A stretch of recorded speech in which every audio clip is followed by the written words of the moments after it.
right, here we are, start of another new season. How exciting. It's good to get this thing on the road again. It's nice to have all the majority of the commissioners' work done for at least to start the season here. So first, before I talk about the breaking trades that I've got to announce here, I'd like to put a shout out to RK on what a great job he did on his very first draft, running his draft. And I thought you did a great job, Ryan. And kudos from me and Al, that's for sure. Well done.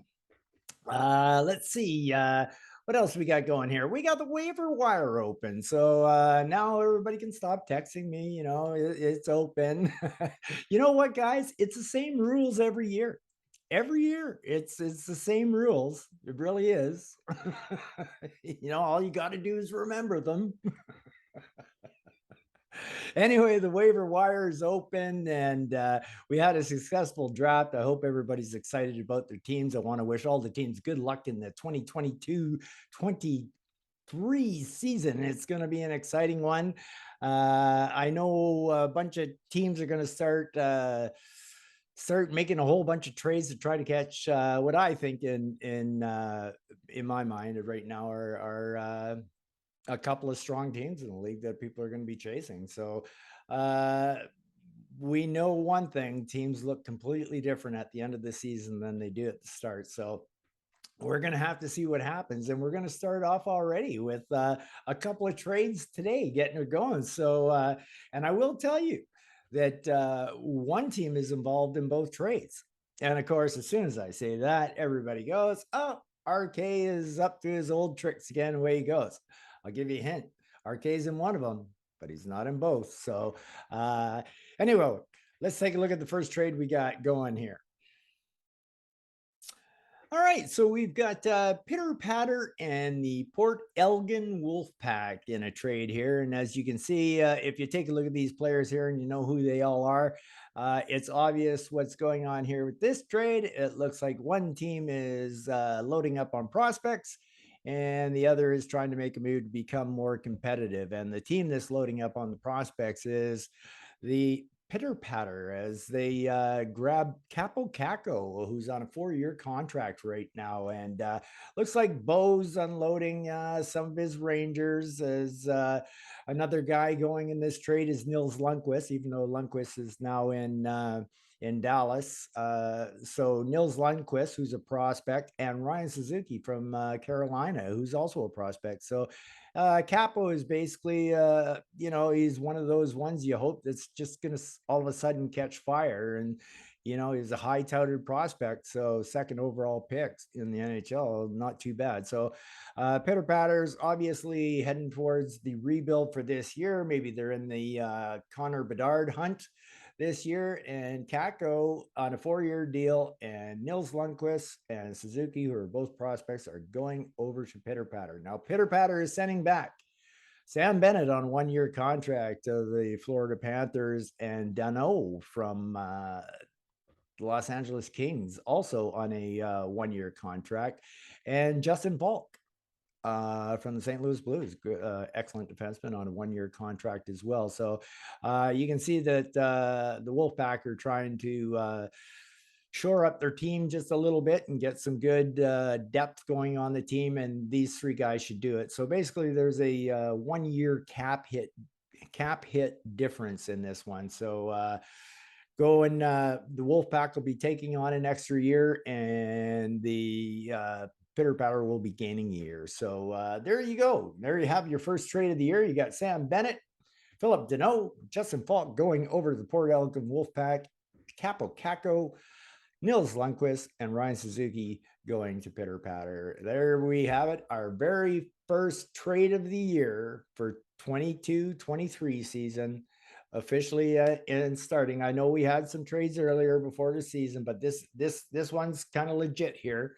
This is the first trade of the season, and it goes to the Pitter Patter and Port Elgin Wolfpack.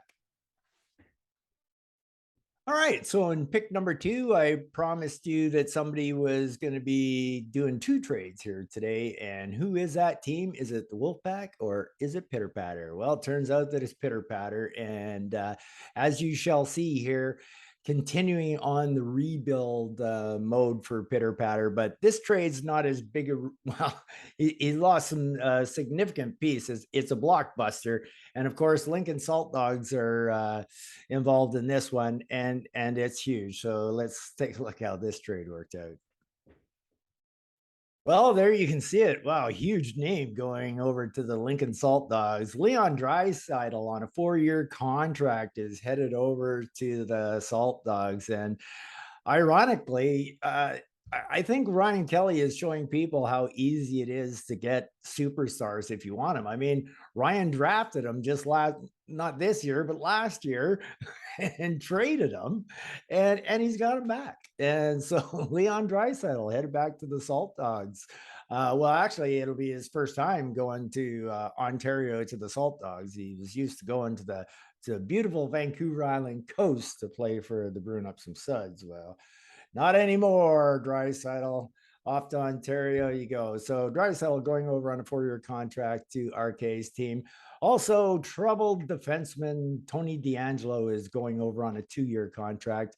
Now, DeAngelo and Draisaitl are obviously going to put RK in the hunt this year. And I should mention that Ryan Kelly and myself and maybe some others will be doing a prediction podcast now that the draft has been done. We did one kind of sort of in a way pre-draft. Now we're going to see how people finished off their teams after the draft, and then we're going to make our bold predictions.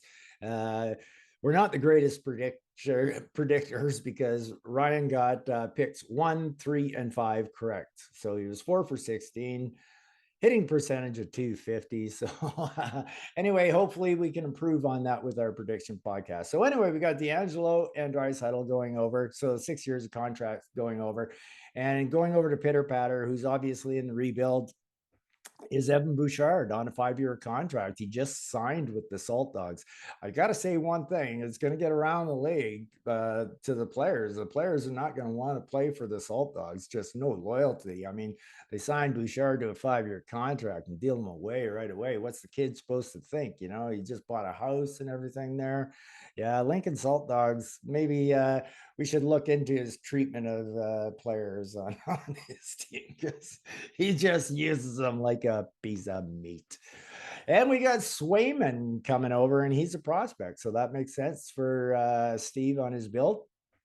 So basically, 6 years going one way, 5 years going the other. All 5 years are going to Bouchard. So Pitter Patter once again gains another year of cap space. And also involved in this trade was a couple of draft picks. So didn't take Ryan Kelly long to dirty the draft board, and going over to Pitter Patter as a 2nd rounder. And the Saltdogs are going to pick up Pitter Patter's 4th rounder. So that's what you got. You got Tony DeAngelo, Leon Draisaitl, and a 2nd round and a 4th round pick.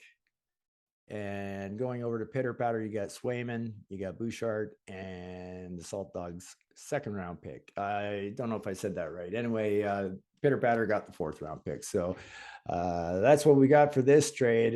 We're off and running. It didn't take long into the season to get going. So it's pretty exciting. I can't wait for puck drop. It's going to be a little anticlimactic with just having these 2 games in the first week here. Is kind of like, come on, man, let's get this thing going. Anyway, that's it for now. Looks like the season's in full swing. I'm excited to see what happens, and it should be a fun year. And look forward to a bunch of podcasts coming out this year.